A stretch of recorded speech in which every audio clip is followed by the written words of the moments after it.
Hi, my name is Geeta Sidhu-Robb and I am the CEO and founder of London-based Nosh Detox Delivery. And today's video is part of a series of videos that we have made in order to help you to understand different ways to look for completely natural solutions. So today it's a question of, it's almost meat versus plant, and it is literally pork versus, I was going to say pork versus plant, but actually it's pork versus lentils. We're going to break down the benefits and goodness that you get out of 100 grams of pork and how much it takes to produce that 100 grams of pork, and exactly the same with 100 grams of lentils and what it takes to produce 100 grams of lentils. And helping me in the endeavor today is my cat James, who I think you should just be able to see on what is one of the rainiest, horridest days that we are having at the moment in England, London. So a lot of the time when you're eating plant-based, the conversation always used to be, but do you get enough protein? And why would you do that? Isn't meat better for you? Now, I'm vegan, and generally I'm about 90% vegan. It depends if I'm traveling and I can't find certain foods, so I am vegan out of health reasons, not so much out of ethical reasons. But I really care about the ethics of it. But then I have children, like my son is a complete carnivore and will only eat meat because only meat is good for you. So let's break that down. So here is my list. You're gonna have to forgive me looking up and down all the time, but this is because this is where I have my list. So we're gonna break down protein, iron, calcium, zinc, saturated fats, and fiber, and how long it takes to actually create 100 grams of each product in order to give it to you. So in terms of protein, pork has, 100 grams of pork has 20 grams of protein. 100 grams of lentils has 26 grams of protein. Yes, that's right. More bioavailable protein and just more protein.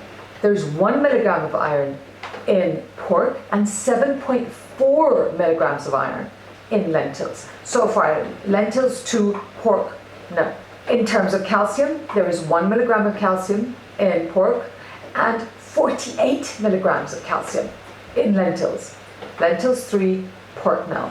In terms of zinc, which is a trace mineral which the body needs in order to keep functioning, 2.8 milligrams of zinc in pork, 3.4 in lentils. So lentils still winning.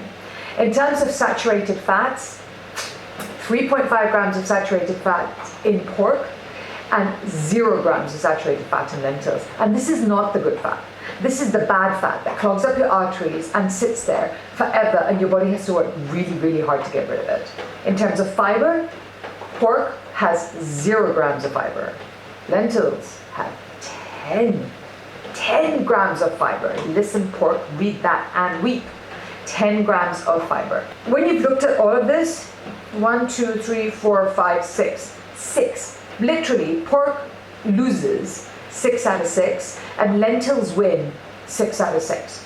Now here is the crowning part of this. How much water does it take to produce 100 grams of pork and 100 grams of lentils?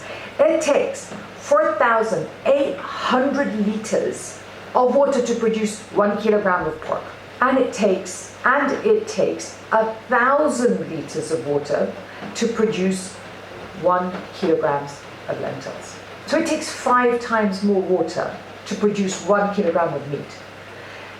Now, yes, you could say I picked pork instead of another meat in order to make this comparison, but you know what? It actually is a thing. People eat pork, people eat lentils. This is a completely acceptable comparison to make, but let me not tell you that it's a battle between meat and lentils. Although like the lentils really won.